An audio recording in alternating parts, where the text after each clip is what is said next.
So we were talking about keep clean, that is keeping your workspace clean.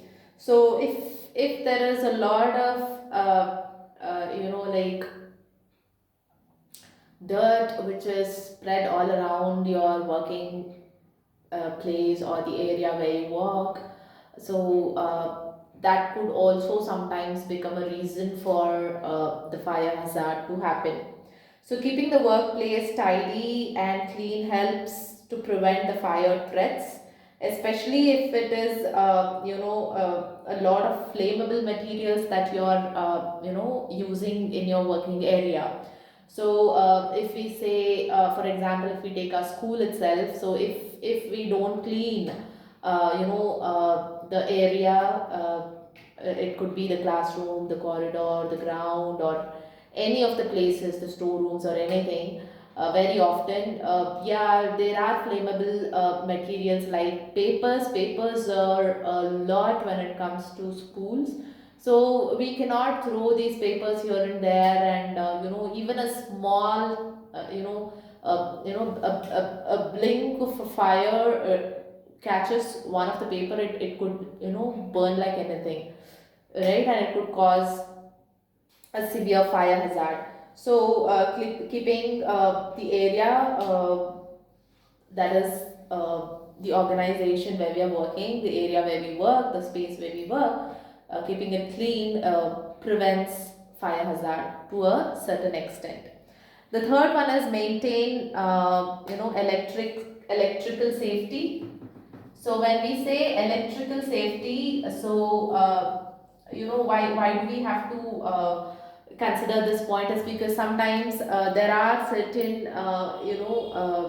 accidents that happen due to the the switch boards or the electric boards which are there in the places where we work.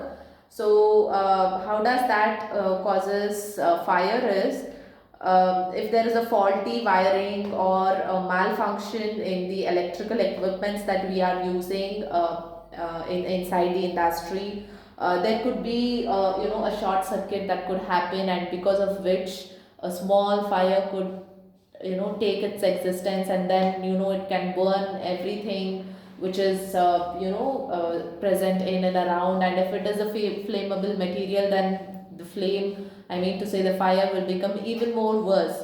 Okay, and it could like spread like anything else, and it could end up with a lot of losses, right? So maintaining electrical safety, that is how do we maintain safety, is we do identify if there is any faulty wires or defective wiring which is there, and we do take measures to repair it. And all these the electrical cables, if you're working in such an industry where you have to use this electricity for all the equipments that you're using, then wiring that is done for these kind of equipments should be kept inside the wall, or should at least be coated with some kind of materials if it is put on the wall.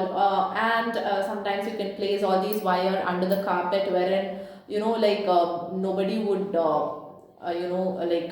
will ever encounter there's a wire underneath the carpet, or that wouldn't be a reason for somebody to fall or slip or something like that. Or and also you have to make sure that you have a general check of all these electrical equipments and the wiring thing every now and then, so that if there is anything which is like malfunction or some faulty wire thing, that you could get it repaired very quickly. So that was about electric safety. The third one is keep electrical control panel accessible.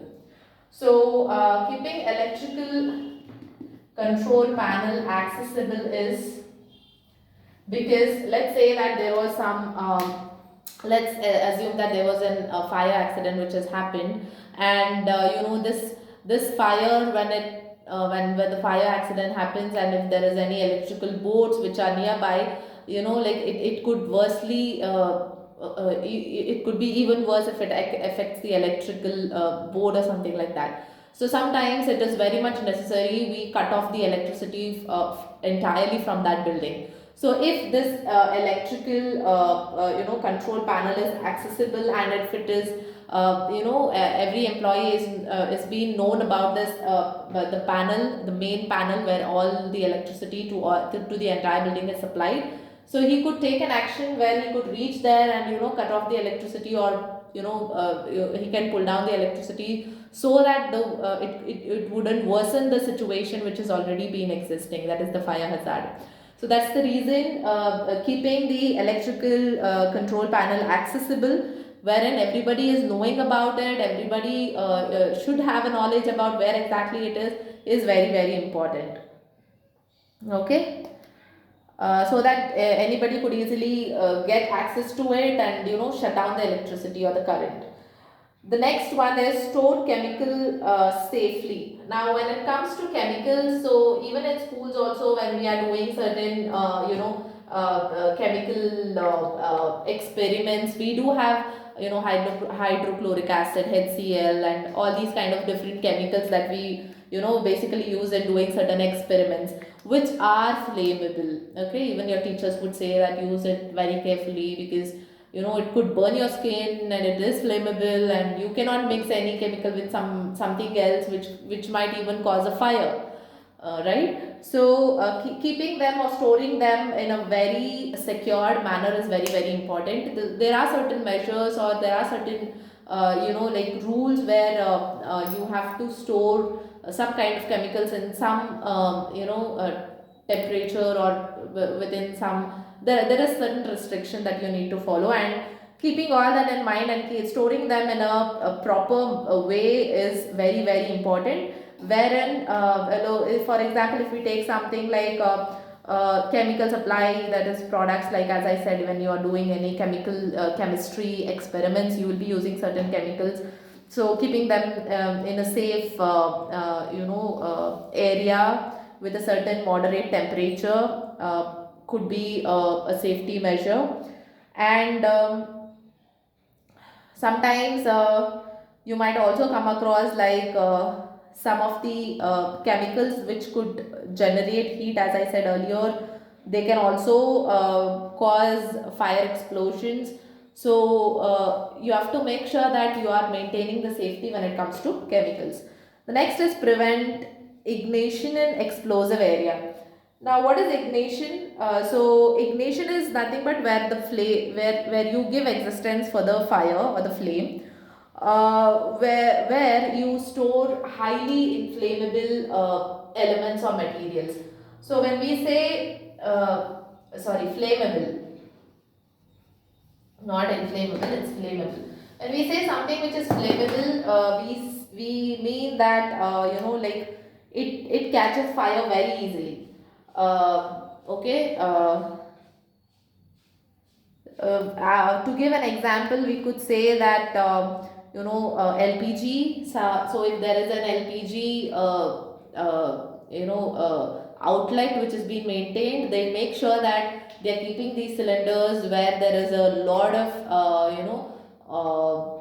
ventilation which is happening, and there are certain conditions where exactly they should fill, how they should fill this cylinders, how they have to lock it and keep it in a safe manner, so that it would not be so that it should be prevented from ignition, because it's a very flammable thing, and when it explodes, it brings up a lot of damage, and it brings up a lot of loss also. So making sure to keep these kind of materials or elements in a particular workplaces with the particular safety measures is very very important. The next is conduct fire safety training and regular drill. So fire safety training is very very important, because everybody should be knowing about how to use if there is a fire extinguisher, a cylinder. So everybody should be having certain knowledge of how to use it. Basically, the employees who are working there. Okay, so if they are aware about that, if there is any fire which has caused accidentally, they could use this and they could stop the fire. If they don't have the knowledge of that, then they will not be able to stop the fire, and they'll be in a panic mode wherein they would not be knowing what exactly we should be doing. So having a training on fire safety with all the employees, whoever is working in the organization, is a very very important thing, because when you have a knowledge about what to do when something has happened, it will make sure that you will save a lot of people. That is, you will save the life of a lot of people, and also you will make sure that the disaster which has been causing a lot of loss will be reduced if you somewhat have knowledge of how to extinguish the fire which has happened. Okay, so training is very very important in that manner. The next is fit relevant equipment. So when we say training, after that we have fit. So when we say fit relevant equipments, when it's we are talking about fire hazards. So fire hazards, detection system, something like smoke detector, fire detector, and then sprinklers. Then we have fire alarms. Then we have fire extinguisher cylinders, right? So all these things comes under fire relevant equipments. So these equipments should be installed in the organization, and there are certain norms where which says how it should be installed, like based on whatever the area or the distance, for how far there should be one of the fire extinguisher, and where you have to keep the fire extinguisher. And also there are certain signboards that you have to put it there, where it says exit in case of fire hazard. So all these things should be maintained. That is what it talks about. The next is mark the exit, which I said right now. Keeping the board, you would have seen there would be a board which says exit in case of fire or something like that. Or you would have seen this kind of boards in your schools also, or wherever you go, like if it's a mall or something which is very big building. So you will see this kind of exit boards, wherein it is indicating that if there is any fire accident that has happened, you have to take this exit, so that you would reach out of the building very soon. Then access to important information. So employees should have a list of emergency contact numbers whenever they are working in an organization or a industry. They should have a list of emergency contact number, and also they should be aware about the blueprint, or the structure of the building, where is the exit, or where which is the way, if they take this way, how fast they can get out of the building or something like that. So having that knowledge that is accessible to that kind of information in the workplace is very very important. Okay, because it safeguards the person, I mean to say the employee, and also the employee might save somebody who has been a victim for that particular hazard which has happened over there. Okay, so the next subtopics which comes is safety from slips and falls. So we will talk about this now, which is safety from slips and falls, which we have all, like you would have already heard about this.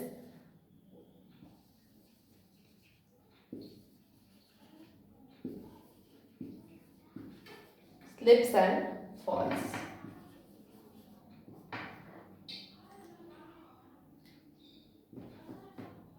Okay, so when we say slips and falls, we mean that as we already said.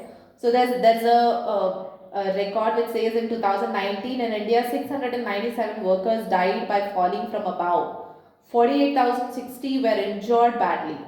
Slips and trips and falls are commonly caused. They are common causes of injury at the workplaces. So we can prevent such kind of accidents by taking certain measures. Okay, so when does this slip happen? Slip happens when there is a very less friction or transaction between the footwear and the walking surface. So you might have seen you when you wear a certain kind of slippers, and when you go to these big malls where they have this very shiny kind of surface, that is the floor. Sometimes you might have experienced a slip, wherein you are not able to walk that effectively where you were walking on the road with the same slippers, wherein there is some kind of friction which is not matching with your sole of the footwear to the floors material. So when that happens, slips obviously happens over there. Trips happens when a person foot collides with some object which is kept or which comes on his way. Okay, so accidentally, let's say there was some stone or something was kept which he was not aware of, and he just went he was just walking as usual, and he got tripped. So because of that, like, he lost his balance and he just fell. So that fall could sometimes be minor, and most of the time it will be major. So this kind of slips, trips and falls will eventually cause a lot of damage to the employee. Okay, and also, if an employee is been suffering from this kind of thing, the family of the employee will also have to suffer, right? So there are certain common causes for slips, trips. Some of them has been listed here in the page 332. So some of them are poor lighting, where there is no electricity which is being provided properly in that area, and because the person was not able to see what was there in front of him, he would have slipped or tripped. Trailing cables, if there are any cables on the ground, he would have tripped. Unsuitable floor covering, as I said earlier, uneven and damaged floor surfaces, that could also be a reason. Contaminated floor surfaces due to liquid or grease. So if there is any water spill that has happened, because of that also you could fall. Okay, slip and fall. Poor housekeeping, wherein the housekeeping people are not maintaining a clean pathway where the employee can walk. Occasional slips, weather hazards due to weather also. Loose, unanchored rugs or mats. So any mats that is being spread over the walkway, which is which has some damage, which has some cuts here and there, and that could be a reason where we get tripped because of that. Then obstructed view and uncovered cables. So as I said, if the cables are covered under the rugs or inside the wall, that will not be a problem, and if they are left like just like that, there are chances of tripping.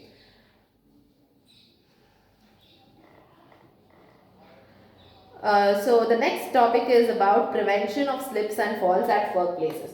So what are the methods or measures that you could take in order to prevent these slips and falls at the workplace?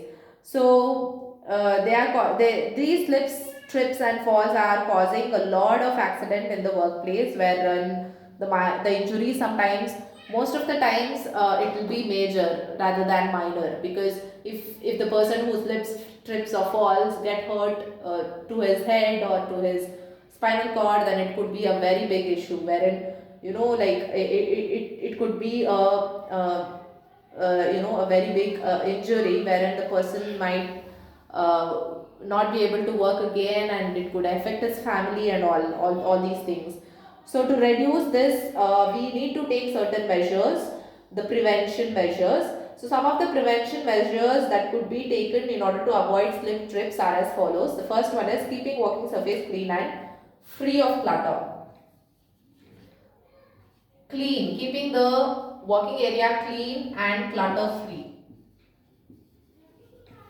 So clutter free is not putting anything on the walking lane or something like that. So that is one. Second is lighting. Yes. So if there is a proper lighting which is being given on the walking lane, then obviously the person who is walking or using that lane will be able to see the lane properly, and he could walk. If there is anything which is there, he could see it, could cross that without having a slip, trip or fall. So lighting becomes very, very important. And then signage. What is signage is,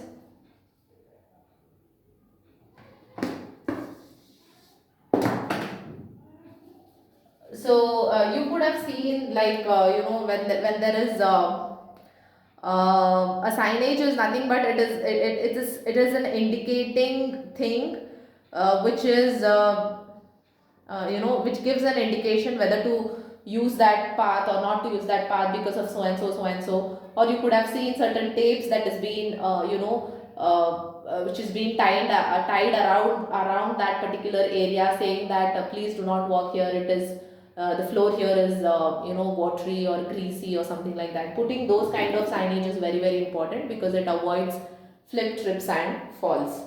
The next is stairways and handrails. So when there is stairs,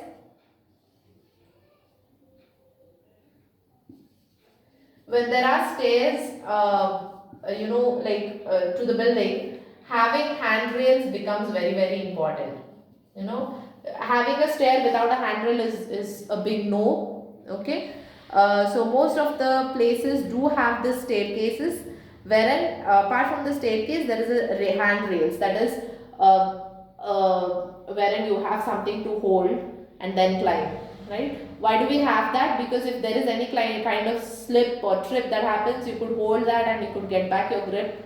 That's one of the reason. And if there is any person or elderly person who needs help, you could use that handrails and then climb the stairs. And also one of the important thing is indicating the first and the last stairs with some neon kind of stickers or something like that is very very important. So which gives an idea for the person who is using the stairs that this is the first stair, this is the last stair, after that there's no stairs or something like that. So that is important. Next is footwear. Footwear becomes very very important. You should be knowing about what kind of footwear you should be wearing when you're working at certain places. So certain places, the areas, as I said, when you go to malls or something like that, the floors will be so shiny, so clear and so polished that when you wear certain kind of footwear over there, you kind of feel slippery. Okay, so understanding that, you should be aware about what kind of footwear you should be using so that you will not encounter any kind of slip, trip or falls. The next one is step stools. Now what is step stools? Step stools is something like providing a ladder or accessible step stools that can help to reduce the chance of falls. Okay, so then let's say there is a big you have to enter a shop. Okay, but there is a big space between the main entrance or the first step of the shop to the way that you are standing. If this is the road and this is the shop, if you have to take a very big hop, okay, or if you have to jump from from one side to another side, that is if you have to cross a very big distance, so having a step, which we call it as a step stool, is very very important, wherein you can easily step on the step stool and then get into the shop. You do not have to hop that long distance, that is you do not have to jump from this to this. So while jumping also you might come across strip where you can fall, right? So having a step stool is very very important. Next is manage cords. So when we say cords, we are talking about the cables. So cords are nothing but the cables or the wires that is being used in the entire building. So managing is nothing but when there are a lot of cords, you have to make sure that they are dumped inside the wall and they have not come out, or if you are putting it under the mat, that is if you want to put it on the floor, make sure that it will not be a reason for somebody's fall. Make sure that it covers or it is being covered or kept under the mat so that it prevents flips and falls. Okay. The next one is check floor condition. So recycling broken kind of floors or tiles, and cleaning of floors now and then, and if there is anything that need to be replaced, replacing it now and then. So maintaining all these kinds of floor conditions, checking for floor conditions now and then is very very important, because even this could be a reason sometimes for having the slip, trip and falls. The next one is clean up spills immediately. So if there is any water spill or oil spill, please do clean that immediately so that it would not cause somebody else to fall. Carry out regular risk assessment. As I said, in fire also we do have risk assessment that we need to carry out. Similarly here also we have to do certain risk assessment, as we have seen what are the reasons or what is the precautions that we are taking. We will do the risk assessment according to that, and we'll see that all these precautions has been kept in place so that nobody will encounter slip, trip or fall. So this was all about fires. Now we'll move on to the electrical. That is how exactly the electricity in a working place could be a reason for uh, employees safety, could be a reason for an employee to encounter electrical safety. So when it comes to electrical safety, we have to be very very cautious, because fire safety, we know how exactly it causes a lot of stress, a lot of problem to the employee and the employer, or and the organization. Similarly, electricity hazards can also cause a very big loss for the business, for the employer as well as for the employee. Okay, so to understand electrical safety, it is very important for us to first know about the electrical hazards. So how exactly this hazard happens? So electrically powered equipments that we gonna use majorly in our industries could be the reason for the cause of this electrical hazard sometimes. Okay, because somebody who doesn't know about that equipment, who doesn't know how to handle it, could use it, and it could be the reason for electrical hazard. That could be a reason. The major hazards that has been associated with electricity could be like shock. It can also catch fire and arc flash. Okay, these are the three reasons. It could cause you shock, electric shock, fire, arc flash. Now humans, what are the things that they suffer when there is a shock?